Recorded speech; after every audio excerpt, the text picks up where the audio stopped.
नमस्कार, business plus टेलिभिजनको news bulletin business टुडेमा स्वागत छ। म सचिता बुढाथोकी। सुरुमा हेडलाइन्स।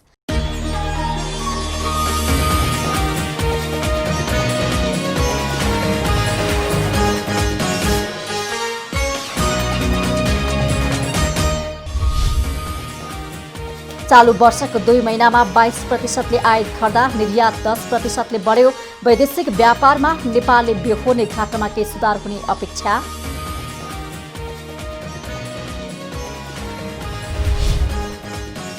यातायात क्षेत्रमा स्वास्थ्य मापदण्ड पूर्ण रूपमा पालना भएन। सवारी साधनमा स्वास्थ्य सुरक्षाको अवस्था फितलो।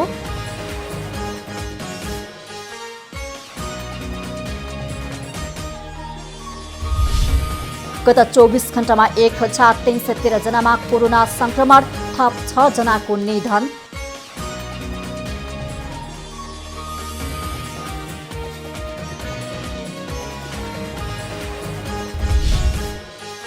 यो साता नेप्सी परिसूचक करिब 11 अङ्कले घट्यो। 0.69% घटेर 1561.27 बिन्दुमा कारोबार।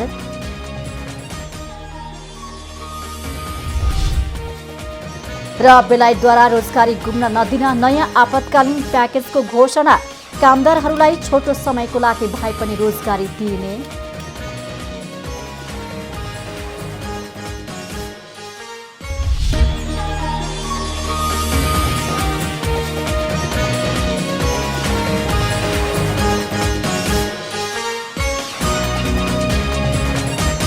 बिजनेस टुडेमा सुरुमा वैदेशिक व्यापारमा केही सुधार सम्बन्धी न्यूज। गत आर्थिक वर्ष 2076-77 देखि सुध्रिन थालेको वैदेशिक व्यापार घाटामा निरन्तर सुधार आउन थालेको छ। नेपालबाट निकासी हुने वस्तुको परिमाण बढेर विदेशबाट आयात हुने वस्तुको परिमाण घट्दा व्यापार घाटामा सुधार आउन थालेको हो। तर यो सामान्य सुधारले अर्थतन्त्रलाई टेवा दिन नसक्ने अर्थविदको भनाइ छ। एक रिपोर्ट। गत वर्ष नेपालको वैदेशिक व्यापार घाटामा 16.83% सुधार आएको थियो। वर्षभरि हुने आयात 15% खुम्चदा गत वर्षको व्यापार घाटा पनि खुम्चिएको भन्सार विभागको तथ्याङ्क छ। कोभिडको कारणले अर्थतन्त्रमा संकुचन देखा परेको अवस्थामा वैदेशिक व्यापारमा खासै सुधार नदेखिएको अर्थविद डाक्टर रघुवीर विष्टको भनाइ छ। यो समयमा आर्थिक क्रियाकलाप ठप्प, उत्पादन शून्य रहँदा आयातको परिमाण घट्नु स्वाभाविक रहेको उहाँको भनाइ छ।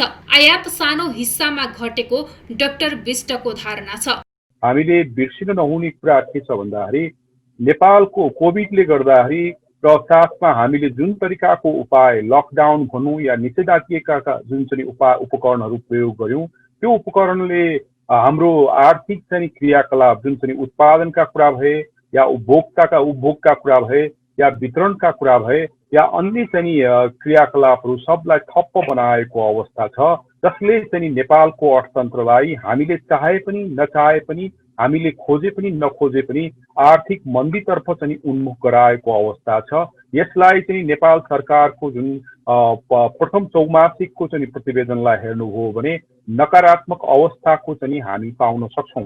निर्यातको तथ्याङ्क हेर्दा गत वर्षभन्दा 2 अर्ब मात्र कम भए पनि यो खासै सन्तोषजनक मान्नुपर्ने अवस्था नरहेको डाक्टर विष्टको धारणा छ। अहिले तथ्याङ्क हेर्दा केही सुधार देखिए पनि त्यसले अर्थतन्त्रलाई उन्मुख बनाउन नसक्ने देखिएको छ। यो युनिस्क्यापले र तपाईको वर्ल्ड बैंक र एसियाली विकास बैंकको हाम्रो चाहिँ नेपालको अपडेटमा हेर्नु हो भने हाम्रा धेरैवटा चाहिँ क्षेत्रहरू नकारात्मक भइरहेको अवस्था छ र त्यो भने शिथिलता आएको र संकुचन आएको र मन्दी आइरहेको अवस्थामा हाम्रो क्षमता नै हुँदैन आयात गर्ने र साथसाथमा चाहिँ हामीले निर्यात गर्ने क्षमता नै छैन, त्यसको असर चाहिँ हामीले अहिले निर्यातमा आयातमा चाहिँ करिब 17-18% को चाहिँ स्लो डाउन भएको संकुचन आएको देखिन्छ। यता चालू आर्थिक वर्षको दोस्रो महिना भदौमा व्यापार घाटामा 24.93% सुधार आएको तथ्याङ्क छ। यस अवधिमा 22.07%ले आयात घटेर 10.49%ले निर्यात बढ्दा वैदेशिक व्यापार घाटामा सुधार देखिएको हो। गत वर्षको साउन र भदौ महिनामा नेपालले 2 खर्ब 29 अर्ब 50 करोड रुपैयाँको आयात गरेको थियो, तर यो वर्षको सोही अवधिमा जम्मा 1 खर्ब 78 अर्ब रुपैयाँको आयात गरेको छ। गत वर्षको सोही अवधिको तुलनामा 51 अर्ब भन्दा बढीले आयात घटेको हो। गत वर्षको भदौ महिनासम्म नेपालले 20 अर्ब 44 करोड रुपैयाँको निर्यात गरेको छ। अघिल्लो वर्षको यही अवधिमा जम्मा 18 अर्ब 50 करोड रुपैयाँको निर्यात भएको भन्सार विभागको तथ्याङ्क छ। गत वर्षको सोही अवधिको तुलनामा यो वर्षको भदौ महिनासम्म भएको निर्यातमा आएको वृद्धि 1 अर्ब 94 करोड हो। कोभिड-19 को कारणले आयात घटेको हो। सरकारले यातायातमा 50% भाडा वृद्धि गर्दै सवारी स्वास्थ्य मापदण्ड पालना गरेर यातायात सञ्चालन गर्न अनुमति दियो। लामो तथा छोटो दूरीका सार्वजनिक यातायात सञ्चालन पनि भयो। के यातायातमा सवारी स्वास्थ्य मापदण्ड पालना भइरहेको छ त? हेरौँ सहकर्मी बटुकराज गिरीको स्थलगत रिपोर्ट। विश्वव्यापी रूपमा फैलिएको कोरोना भाइरस नेपालमा पनि यसको ठूलो प्रभाव पर्यो। झन्डै 7 महिनासम्म बन्दाबन्दी खेपेको मुलुकमा असोज 1 गतेदेखि सार्वजनिक शहरी साधनहरू सञ्चालनमा आए। यो सार्वजनिक शहरीहरू सञ्चालनमा आएसँगै 50% भाडा वृद्धि गराएर सरकारले एक सिटमा एकजना मात्र राख्न पाउने भन्ने प्रावधान राखिरहँदा शहरी साधनहरूको अवस्था कस्तो छ त? के साँच्चै शहरी चालकहरूले यसको नियम पालना गरेका छन् या छैनन्? यस विषयमा बुझ्नका लागि आज हामी काठमाडौँको नयाँ बस पार्कमा आइपुगेका छौँ।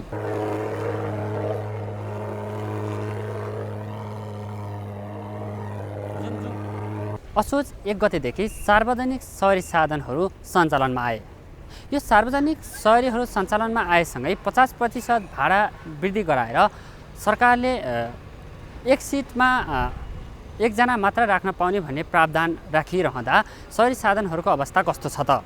के साँच्चै शहरी चालकहरूले यसको नियम पालना गरेका छन् या छैनन्?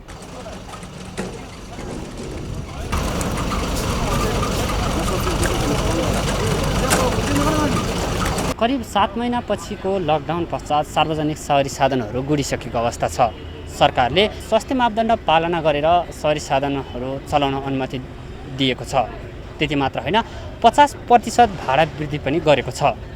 यो सँगसँगै यो गाडीमा शहरी साधन मापदण्ड कतिको पालना भएको छ त? हामी यहाँ देख्न सक्छौँ एउटा सिटमा 2 जना बस्न नपाइने र 1 जना मात्र बस्न पाउने भन्ने प्रावधान राखेको छ। त्यो हामीले यहाँ देख्न सकिँदैन। सेनिटाइजरको व्यवस्थापन पनि त्यति देखिँदैन। हामीले देख्न सक्छौँ यहाँ स्वास्थ्य सामग्रीहरू पनि छ। यहाँ हामी प्यासेन्जरहरूसँग के कुराकानी गर्न गइरहेका छौँ। अलिकति कुराकानी गरौँ न। है ब्रदर, कता पुग्दै हुनुहुन्छ? हामी पोखरा जाँदै हुनुहुन्छ? हजुर। सार्वजनिक शहरी साधन चल्नु भएको छ, कोरोना भाइरस पनि महामारी बढिरहेको छ। यस्तो अवस्थामा तपाईँलाई जोखिम कति? जोखिम त अब यस्तो अब काम नपरि हिँड्ने कुरा भएन। काम पनि हो हामी होइन, जो कोही पनि अब जतिसुकै समस्या भयो भने अब समस्याको समाधान हामीले गर्नै पर्छ। अब त्यसको निम्ति हामीले अपनाउनु पर्ने कुराहरू जस्तै मास्क, सेनिटाइजर हामीले युज गरेका छौँ। गाडीमा भए तापनि नभए तापनि हामीले झोलामा बोकेर हिँड्ने हामीले गरेकै छौँ। हामी अब सर्वसाधारणको हिसाबले भन्नुपर्ने कुरा र हामीले गर्नुपर्ने कुरा पनि यिनै हुन्। लामो समयपछि बन्दाबन्दी खुलिसकेपछि कति मानिसहरू काठमाडौँमै थुप्रिएर बस्नु परेको अवस्था थियो। तर सार्वजनिक शहरी साधनहरू खुलिसकेपछि मानिसहरू काठमाडौँ छाडेर जाने देखिन सकिन्छ र नजिकै गरेको चाडपर्व पनि रहेको हुँदाखेरि अब शहरी साधनहरू कुन अवस्थामा चल्छन्? अब यो महामारी त छँदैछ, दैनिक रूपमा हजारौँ सङ्क्रमण भइरहेको छ। यो बावजुद पनि सार्वजनिक शहरी साधनहरू चलिरहेको अवस्थामा भने हामीले कोरोना भाइरस सकियो भनेर हामीले बिर्सिनु चाहिँ हुँदैन, किनभने कोरोना भाइरस सङ्क्रमणको सङ्ख्या दिनानुदिन बढिरहेको छ।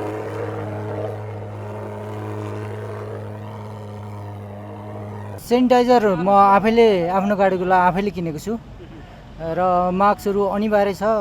दूरी कायम गरेर एउटा सिटमा एकजना र डबल सिटमा चाहिँ जुन 4जनाको सिटमा 2जना र 2जनाको सिटमा 1जना गरेर दूरी कायम गरेर हामीहरूले चलाइरहेका छौँ। हजुर अब घाटा छ। अब 2जना सिटमा 1जना राख्दाखेरि भाडाको दरले भन्नुपर्दा नि डबल भाडा लिनुपर्ने ठाउँमा 50% भनेपछि हाम्रो लगभग 2टाको सिटमा 800 रुपियाँ भाडा आउँछ। तर त्यो सिटले 1050 कमाउँथ्यो भने अहिले 800 मात्रै कमाइरहेछ भनेपछि हामीलाई लगानी अब ड्राइभर तपाईँको गाडीमा त एउटै सिटमा 2जना बसेर देखियो नि त, भाडा चाहिँ कसरी लिनु भएको छ? उहाँहरू जोडी भएर अहिले राख्ने त हामीले 9जना राख्छौँ होइन। उहाँहरू फ्यामिली भएको कारणले उहाँहरू त जसरी नि घर गए नि सँगै त हुनुहुन्छ नि त, त्यही कारणले गर्दा अहिले सँगै बस्नुभएको। हामीहरूले त्यस्तो अलग अलग मान्छेलाई कसैलाई नि हामीले सँगै राखेको।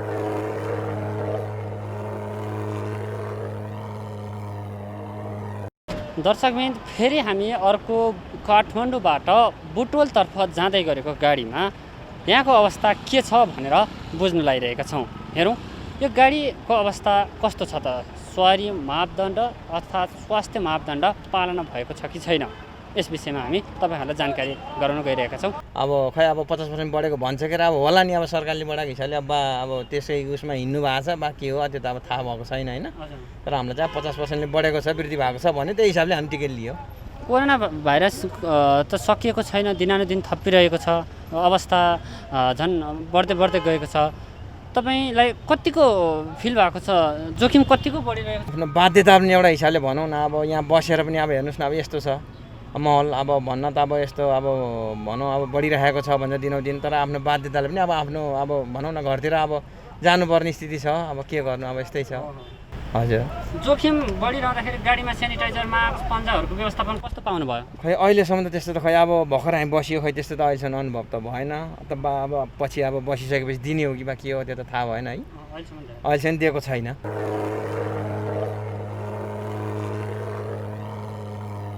दर्शकबिन, हामीले तपाईँहरूलाई उपत्यकाबाट बाहिरिने गाडीहरूको जस्ताको तस्तै दृश्यता देखाइहाल्यौँ। यहाँ हामीले तपाईँहरूलाई दृश्य देखाइरहने क्रममा शहरी साधनहरूले आफ्नो स्वास्थ्य मापदण्डहरू त्यति पालना गरेको पाइएन। तथापि यो मापदण्ड पालना गर्नुपर्ने अहिलेको प्रमुख दायित्व हो। सङ्क्रमितको सङ्ख्या 70,000 भन्दा बढी नागिसकेको अवस्थामा भने कोरोना भाइरसको महामारी रोकिएको छैन। यसले आगामी दिनहरूमा झन् जटिलता उत्पन्न गराउने सङ्केत देखिँदैछ, जसका कारण यसलाई हामीले हेलचेक्राइ गर्नु भने पक्कै हुँदैन। चाडपर्व नजिकै गर्दा मानिसहरूको आवजावत अब झन् बढ्दै जाने देखिन्छ। यतिखेर भने स्वास्थ्य मापदण्ड पालना गर्नुको अहिलेको प्रमुख दायित्व हो। त्यसकारण हामी स्वयं व्यक्ति नै यस रोगबाट सचेत हुनु अहिलेको प्रमुख दायित्व हो। बिजनेस प्लस टेलिभिजनका लागि क्यामेरामा सञ्जय डङ्गोलका साथमा बटुक राजगिरी, काठमाडौँ। कर्जाको माग नभएपछि बैंक तथा वित्तीय संस्थामा निक्षेप थुप्रिएको छ। बैंकिङ प्रणालीमा 2 खर्ब रुपियाँको अधिक तरलता भएपछि तरलता व्यवस्थापन गर्न नेपाल राष्ट्र बैंक 28 दिनको निक्षेप सङ्कलन उपकरणको प्रयोग गर्न बाध्य भएको जनाएको छ। बिहिबार बैंकिङ प्रणालीमा असाधारण प्रकृतिको अधिक तरलताको स्थिति देखिएको भन्दै खुला बजार कारोबार सञ्चालन समितिको निर्णय अनुसार बैंकिङ प्रणालीबाट लामो अवधिका लागि 30 अर्ब रुपियाँको तरलता प्रशोचन गर्न निक्षेप सङ्कलन उपकरण प्रयोग गरेको हो। यसअघि आन्तरिक ऋण व्यवस्थापन गर्न छोटो अवधिको 1 हप्ते सरकारी ऋणपत्र, ट्रेजरी बिल जस्ता उपकरण जारी गर्दै आएको थियो। साथै मौद्रिक व्यवस्थापनको लागि बजारबाट तरलता प्रशोचन गर्न साउनमा रिभर्स रिपो पनि जारी गरेको थियो। त्यस्तै राष्ट्र बैंकले तरलता व्यवस्थापन गर्न ठूला कर्पोरेट ऋणीहरूलाई आधार दरमै ऋण प्रवाह गर्ने तयारी समेत गरेको छ। बिजनेस टुडेमा पालो भएको छ ब्रेकको।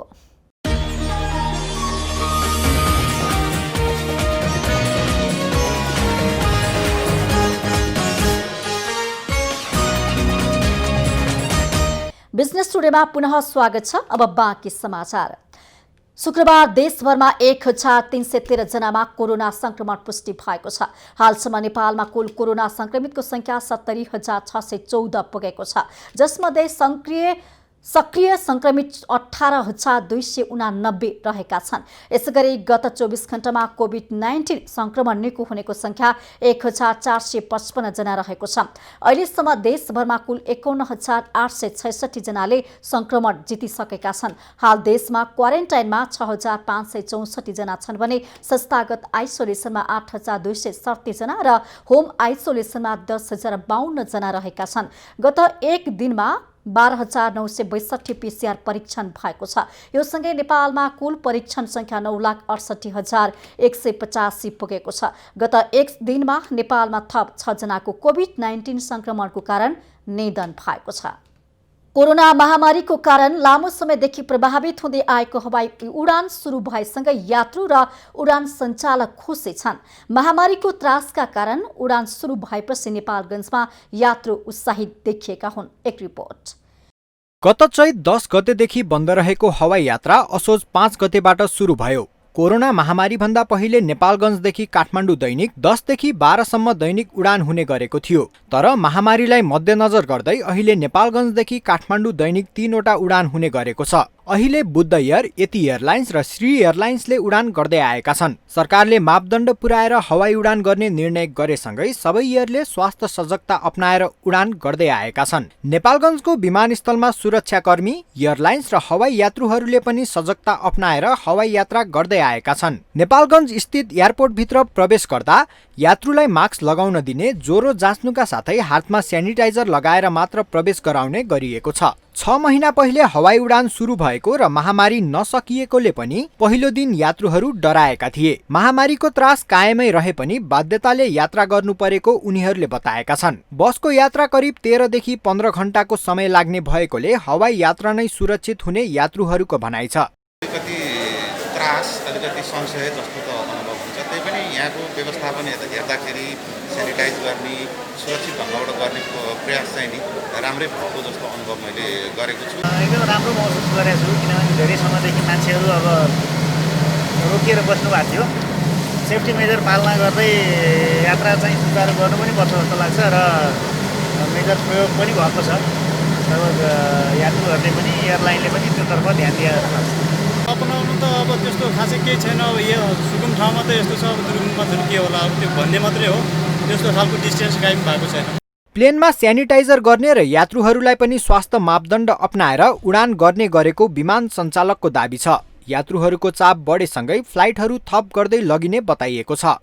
नयाँ परिवेशमा कोभिड-19 को सुरक्षा मापदण्ड अटाउनखेरि हामीले हिजोदेखि बल्ल सुरु गर्यौँ। हाम्रो त यो सुरक्षा मापदण्ड कसरी अप्नाउने भन्ने हामीहरूको चाहिँ प्र्याक्टिकल चाहिँ हामी चाहिँ यो 6 महिनाभित्र गरिरहेका थियौँ र यो मापदण्ड पनि डेली दिनका दिन चेन्ज हुँदै जाने हुनाले हामीले सबै गराएको। तर अहिले 1-2 दिन भयो, तर यो सुरक्षा मापदण्ड लागू गर्न चाहिँ हामीलाई गाह्रो छ। प्यासेन्जरहरूले पनि बुझ्नु भएको छैन। बिस्तारै बुझ्यो भने सजिलो होला, पछि चाहिँ सजिलो हुन्छ। नेपालगञ्ज नागरिक उड्डयन प्राधिकरण बाँकेले पहिलो दिन बुद्ध र यतिले उडान भरेको जनाएको छ। दोस्रो दिनमा श्री एयरलाइन्सले पनि उडान भरेको हो। नेपाल सरकारले तोकेको स्वास्थ्य मापदण्ड अनुसार नै उडान गर्दै आएको नागरिक उड्डयन प्राधिकरणले जनाएको छ। यति एयरलाइन्सले फ्लाइट गर्यो, आज श्री एयरलाइन्सको पनि जाँच आउँदैछ। अनि हामीले चाहिँ अब विमानस्थलमा हाम्रो आफ्नो एसओपी हुन्छ, स्ट्यान्डर्ड अफ प्रोसिडियर र प्लस नेपाल सरकारको कोभिड-19 को जो मापदण्ड छ, त्यो मापदण्डको आधारितमा चाहिँ हामीले चाहिँ सुरक्षाको सम्पूर्ण कुराहरूको पालना गरेर यहाँदेखि चाहिँ फ्लाइट भएको छ। नेपालगञ्ज स्थित रान्जा एयरपोर्टबाट दैनिक बुद्ध, यति, श्री एयरले नेपालगञ्जदेखि काठमाडौँ उडान भर्ने गरे पनि कोरोना महामारीले बन्द भएको थियो। बाँकेबाट सहकर्मी निशा शाहको रिपोर्ट। बिजनेस टुडेमा पालो भएको छ ब्रेकको।